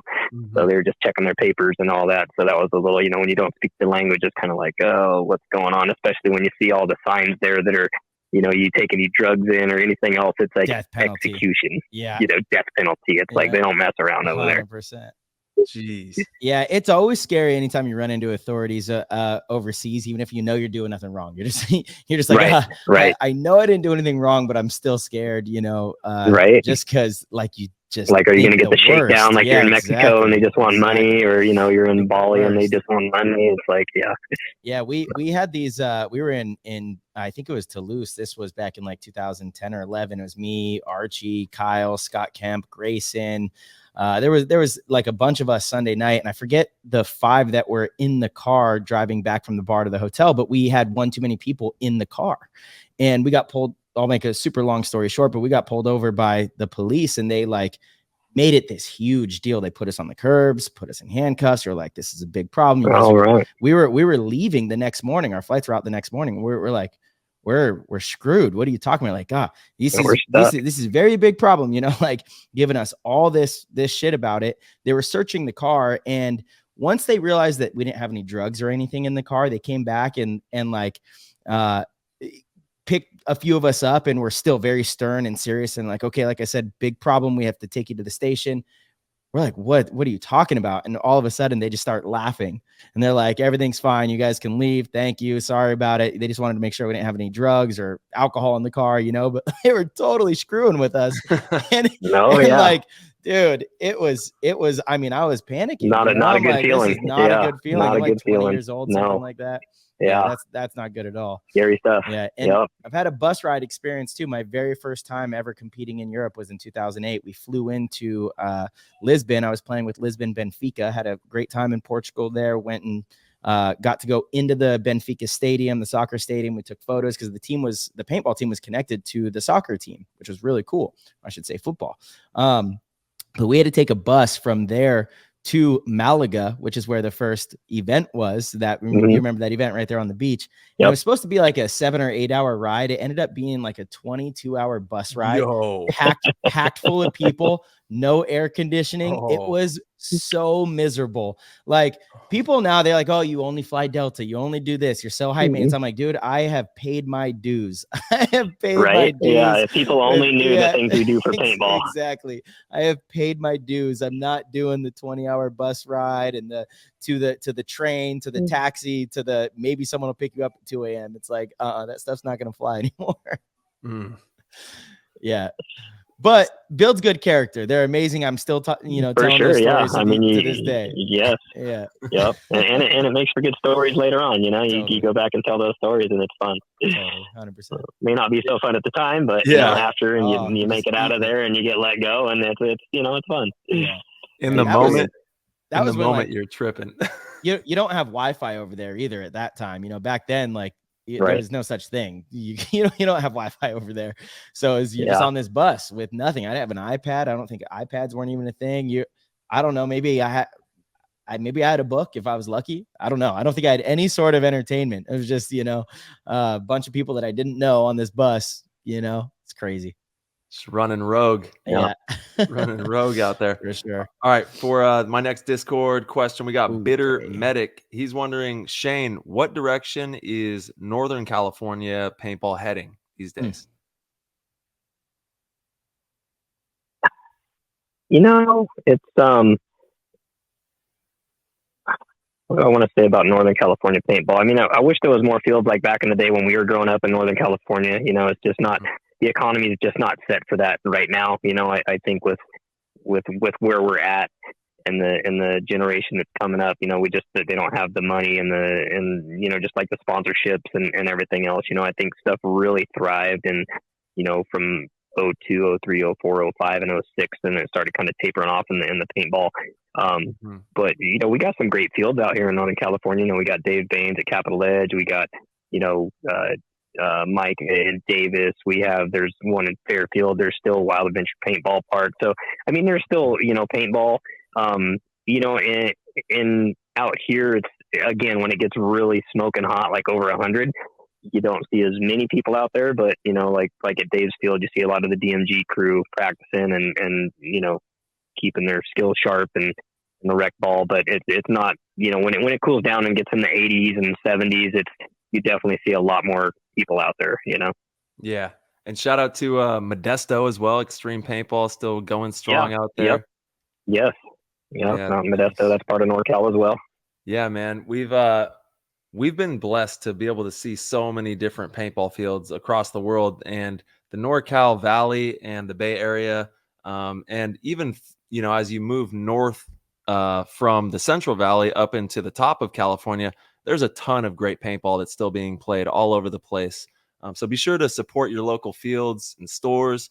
make sure you go out there and create a good energy at the field and support. Yeah, and like anything all the younger kids that are playing paintball, don't be scared to go up to the guys that are on teams like the DMG squad or the excessive squad at Modesto and ask for pointers or ask for help. You know, like we're all like, you know, we're all human at the end of the day, and we all want to see the sport thrive. So, you know, I'm gonna be straight with them and help them out if I can help them out, and I expect everybody else would do the same. You know, we all just want to see the sport get bigger, and the younger generation is what's gonna do that. You know. Yeah. And the youngsters are hungry, man. There's a bunch of young paintball players out there, so keep working hard. Yeah, I mean, you guys get to see that going to all these, you know, the combines and you know, you guys get to really see the growth. So, you know, I'm only fed that through like social media and stuff, following you guys and seeing that. But again, that's just, you know, I wish there was more people in the sport that did that kind of stuff. You know, it's like more people need to step up. You know, like out here in NorCal, we got Paul from, you know, Did It Hurt podcast. Binion, I know he's on your guys' show before, but you know, he's you know, we're about the same age. We're up in that, you know, whatever club. But you know, he does a lot of stuff for the younger paintballers. Paul's and in his you know, 50s. I'm just gonna say donation. I'm just gonna say Paul's he's in his old. 50s. I don't know how old you are, that Shane. Paul guy, But he's Paul... old. I didn't know he was in his 50s.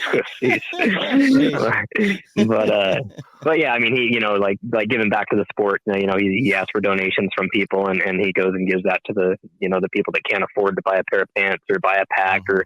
Yeah. You know, so that, you know, we need more of those type of people, because it's, you know, not everybody has the money to go even buy paintballs. You know, I mean, just you know, if you're out there at the field someday, look around at somebody that's playing in jeans, and you know, if you got an extra whatever in your bag, go give them that. And I mean, if you don't have anything extra in your bag and you got an extra $20-$30, go up and buy them a case of paint.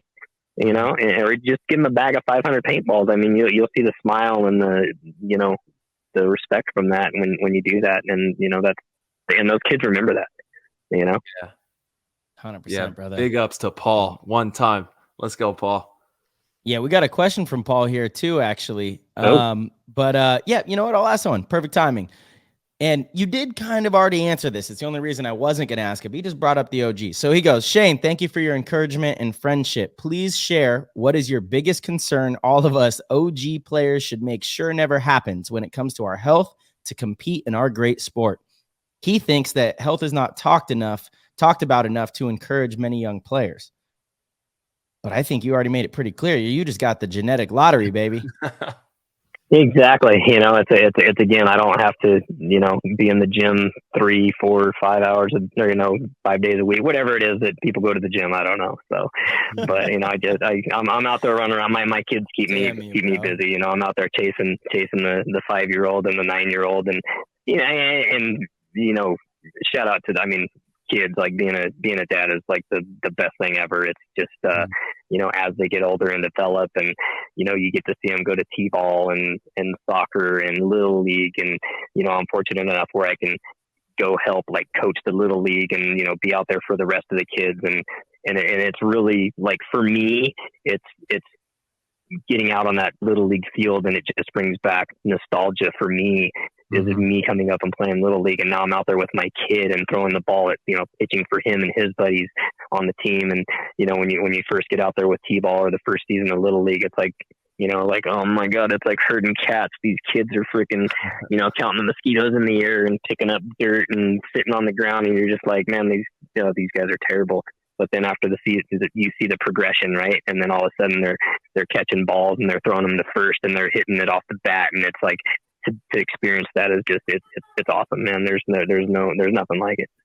Yeah. And staying active, you know, you're active, you're moving around, you're doing stuff, you're always on the move, working, you know, playing with the kids, you know, you're active, you're out there getting it. And that kind of hits on Grayson Gladstone had kind of a similar he made some funny jokes about, once again, you being a vampire and doing what you do to stay young. But you just are active, man. And you've, like you said, you're a adrenaline junkie. So you're always going to be out there moving and moving and grooving, dude. You're going for it. All right. We got Rounder. He was wondering, sorry, go ahead. Oh, I was just saying, I mean, it's just, you know, getting out, you know, a lot of guys, I just feel like they, you know, they get older and they just want to use it as an excuse, right? And it's an excuse to get lazy. You're like, oh, I'm this old, like, you know, I can't do that anymore. It's like, who says? Yeah. You know, that's you, that's yourself telling you that, you know, at the end of the day, like you can be whatever you want to be and do whatever you want to do. You just got to put the time in, you know. Yeah. So it's hard. At the end of the day, it's hard work, right? You got to put the work in. It's not gonna, you know, the percentage of people that get stuff handed to them or silver spoon, you know, get tons of money. That's all like, that's like winning the lottery, man. It's like, if you want something, you got to go out and get it. Mm-hmm. And mental fortitude as well. Like you said, you know, you gotta be. Yeah, there's one foot in front of the other, man. It's like, just go, you know. I mean, that's the only thing I know is go. Just go forward. You know, don't let anybody tell you no. Hell yeah, Shane. And Rounder, he's wondering, Shane, do you miss playing with gray area? Yeah, I do. I mean, I miss playing the WCs as well. I mean, whether it's playing with gray area, regime, you know, squad on a few teams on the WC, but I love the WC. It's you know, Hinman's league is awesome. It's growing. It's just fun to play. It's super competitive. Yeah, I mean, again, if I could play paintball every weekend, I would. It's just, you gotta, again, it's a juggling act, you know, with the family and the wifey and the everything else, and you know, somewhere you got to draw the line and take a little bit off. So I kind of cut the WC off this year because again, it's one of the things I had to do to, you know, keep the relationship copacetic and everybody happy, you know. Happy wife, happy life. That's 100%. it, dude. All right. CM Harry wants to know, Shane, since the new players came on to Diesel, how do you feel the team has meshed? Who do you feel has helped the team the most? It's a great question. Yeah. I mean, you know, we're only getting better every practice, every tournament. We're only going to mesh better. You know, you're going to find the bad apples and you're going to cut those guys out. You're going to keep you know, only the strong survive, right? And only you know, again, our squad goes deep. Our talent is very deep. You know, the biggest change, that last part of the question is, you know, I would have to say Hinman just coming in and basically, you know, this is how it's going to be. You know, it's that one voice thing, right? Because before him, it was, we have all these superstars and everybody wants to, you know, everybody has the answer. And being a team, everybody can't have the answer, you know? So I think Hinman's made the biggest change on moving us forward, you know, at a higher rate than where we would have been without him. You know, it's a coaching staff. Mm-hmm. So yeah, at the pro level, I mean, you got to have a coach, and you got to have, yep. Yeah, absolutely. All right, my last question is from Jay Lamb. He says, Shane, first off, just want to say he appreciates your friendship that you guys have built the last few years from the DMG camp and being in the game and pro for so long. Does it ever feel monotonous when prepping for an event, or is the enthusiasm still as high as your first pro event? I would say, I mean, it's again, for me, it's about having fun, and obviously at the pro level, it's, you know, there's a lot of seriousness to the pro level, but at the end of the day, I'm still going to have fun, you know, and that's being with my family, my team, the other paintball players. You know, obviously when we step in that box, it's, you know, enemies are on that side and, you know, the good guys are on my side. But yeah, it's, read the last part again real quick for me, Tyler. Yeah, he was just wondering, sorry, let me find it. Being in the game for pro for so long, does it ever feel monotonous when prepping for events, or is the enthusiasm still as high as the first time? Yeah, I mean, I'm not like, I don't really get butterflies or anything. You know, some of the players that I've been around, you know, they sit there and puke in the pits and get their butterflies, and they've been doing that for years, and that's just their thing, you know.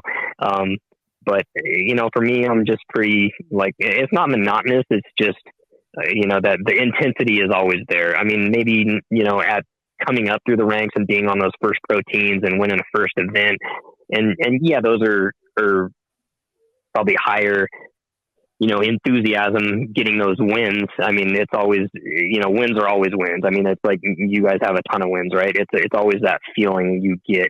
It just overtakes you, right? It's like, that's what, you know, you don't win, it's, you got last place. So it's, that's just our competitive spirit as athletes. And, I don't think that changes at all, but I think the feelings from winning your first pro event to winning a pro event these days is, it hits different, but it's still amazing. Absolutely. Still get charged up, Oh yeah. Whether it's winning anything, right? It's like, again, I'm super competitive, and it's if we're playing darts or, driving to the store, I'm going to be the first one there. Oh my God. Speaking of driving fast, remember that one time ripping around the corner? Oh man. In the Nebuchadnezzar. Yeah, dude, in the spaceship, that thing was Mach 10 around the bend, dude. Oh man. Don't incriminate yourselves, in the guys. passenger seat, right? I think the statute of limitations has expired on that one. We can talk about. I don't know. Those. In California, they're opening those up. Oh, all right, yeah. my last question here, and it's one that I can't wait to answer actually. But R Smith AZ 5150. He says our team is having a big debate. Is bagel with cream cheese and jelly a go or no? That's a go. Bro, not only is it a go, so a bagel with cream cheese is legit. I'm going to do you one better. This was like a long time breakfast sandwich that I would make in the Delta Sky Club. I haven't done it in a long time. I've been avoiding the lounges. I've been just trying to walk around, and I feel like the food in the lounges isn't whatever. That's a whole nother thing. But this is delicious. Plain bagel, toasted, plain cream cheese. Put that on a plate. Then I take one of the little cups, 2 hard-boiled eggs, put it in the cup, crush up some pepper on top, chop it up, put a little bit of Tapatio. All this stuff is in the Delta Lounge, which is epic. Right. A little bit of Tapatio, mix the cup around so it's a nice little like consistency, not like a paste, but it's like crumbled. Take the bagel, you got the cream cheese, some strawberry jelly, and then you put the egg mixture that you just mixed on top of it. Take the other top of the plain bagel, put it on top. Oh my Lord, it's one of the best breakfast sandwiches that I've ever had in my life. It is so good. The amount of people that I've turned on to that, and they're like, that sounds disgusting. I'm like, just take a bite.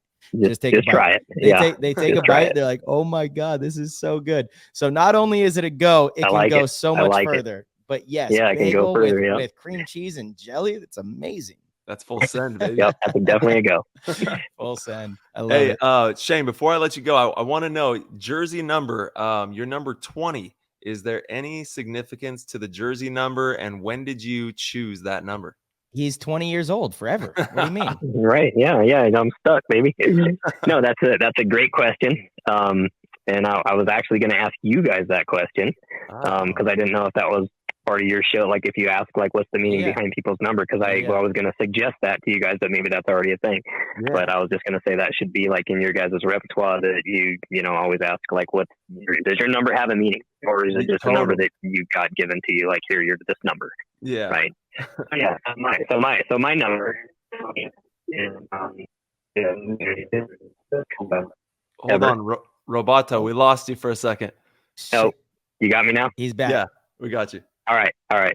So number 20 was Barry Sanders that played for the Detroit Lions back in the day. Best running back, in my opinion, ever.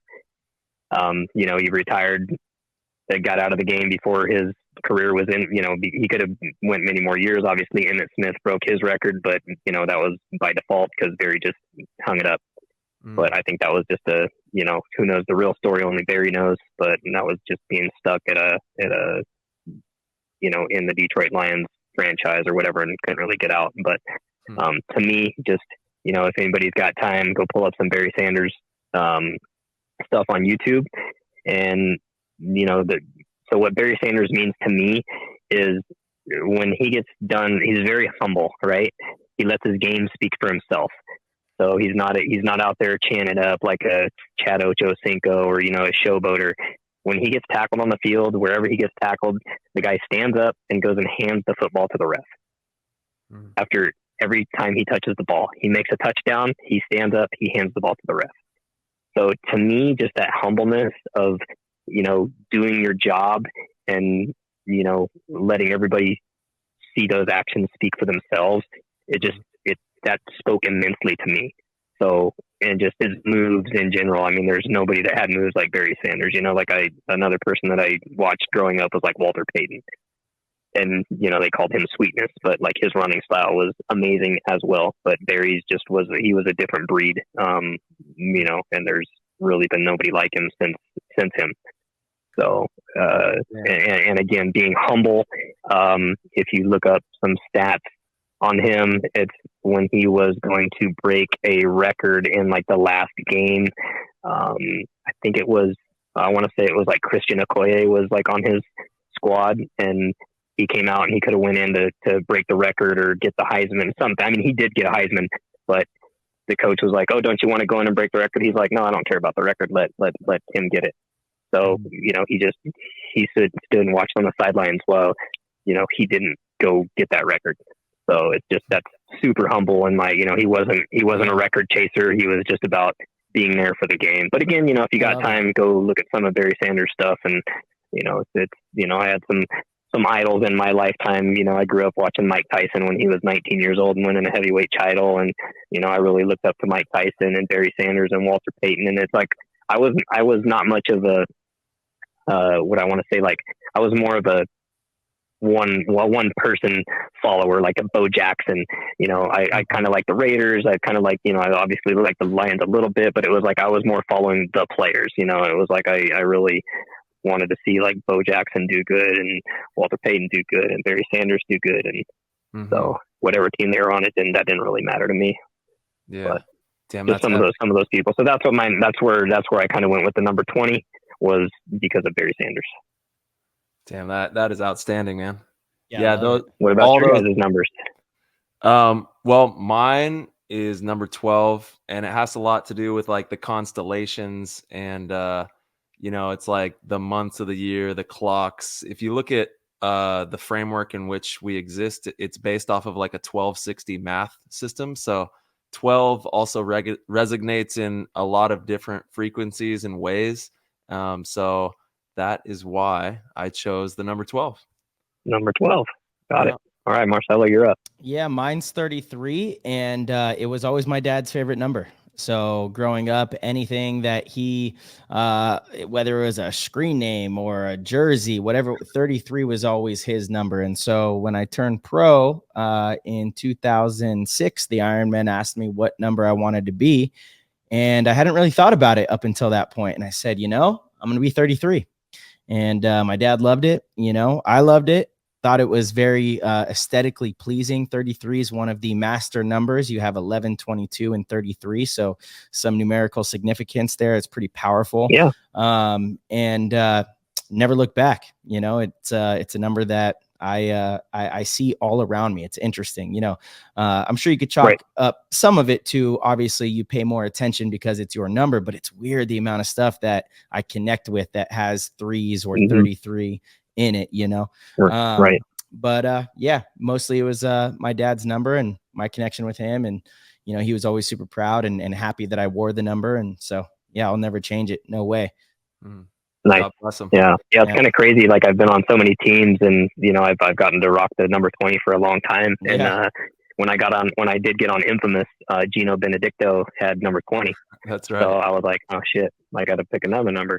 So my dad's number was 13 that he liked. So I went with 13. So when I was on Infamous, I was number 13. So, but really that's the only time that my numbers ever changed. Every team that I get on, it's like number 20 is available. So nice. Damn. So I've been fortunate to rock number 20. When I started playing pro, my number on Oakland was 1/2. So right, I remember that. I was going to ask you that. Yep. It kind of came full circle to where I just took the half out, and now it's 12. Yep, you made it a 12. You got bigger. That was just when you were a half pint. And I was number 89 for a second there, just because I'm born in 1989. Born in 89. Yeah, that's like Mouse. Yeah, I rocked that number for a little bit. But yeah, it's crazy. Numbers have a lot of power, and we do actually try to ask a lot of our guests about the numerical significance. No, I think that's a good one. That was when it's a fun one. Thanks that you guys asked me that, because I was going to bring that up.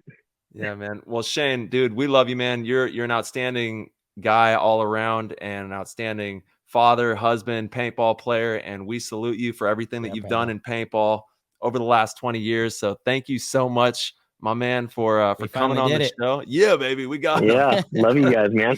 Finally got on PTG, baby. Yeah, doggy. 100%. Let's go. And then, but I appreciate all the fam out there and all the Discorders and asking all the questions. So it's a fun time. It is, dude. So, and again, if you ever guys want to have me again, I got lots of stories in this old memory bank. It's just digging them out, Dude, let's do it. Let's get that Starlink. I've just been so fortunate to play with some of the players I've played over the years. It's kind of one of those dream things. Like when I didn't really watch paintball when I was growing up or anything because I was already older. So I didn't really have any role models that I wanted to follow, and I didn't know anybody. So like when I got in, it was like, I would just see Oliver Lang playing or John Richardson or LB Howe or, like all these, like, I mean, you can name some names and I've probably been like, yeah, I played with them, so it's just, it's cool to be like, I played with Shane Pastana. I played with Bob Long. I played with, I just played with so many. I played with Weasel. Like it's just, it's crazy. And, it's amazing, to LB Fow, Travis Lemansky, Glenn Takamoto. It's like, Rusty Glaze. It's like the list goes on and on, Tyler, Marcelo, Chris Lasoya. Like it's deep. You've been in the trenches. It's my extended family. I love everybody.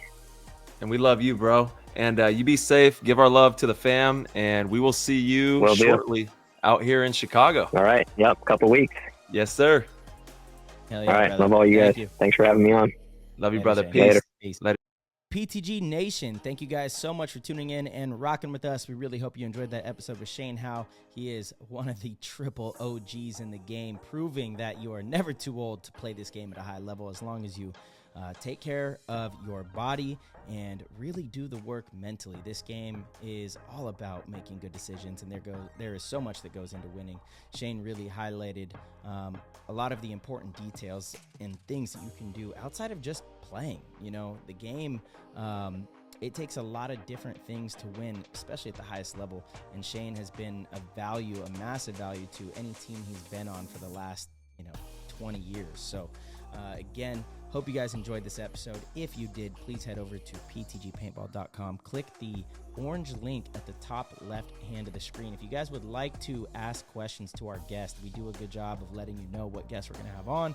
We have an entire channel in the Discord so that you guys could ask our guests whatever question you want. They will be answered live on the show, just like you guys have heard. So the Discord is a huge part of the show. We really appreciate all the questions. It facilitates some amazing conversation, and we hope to see you in there.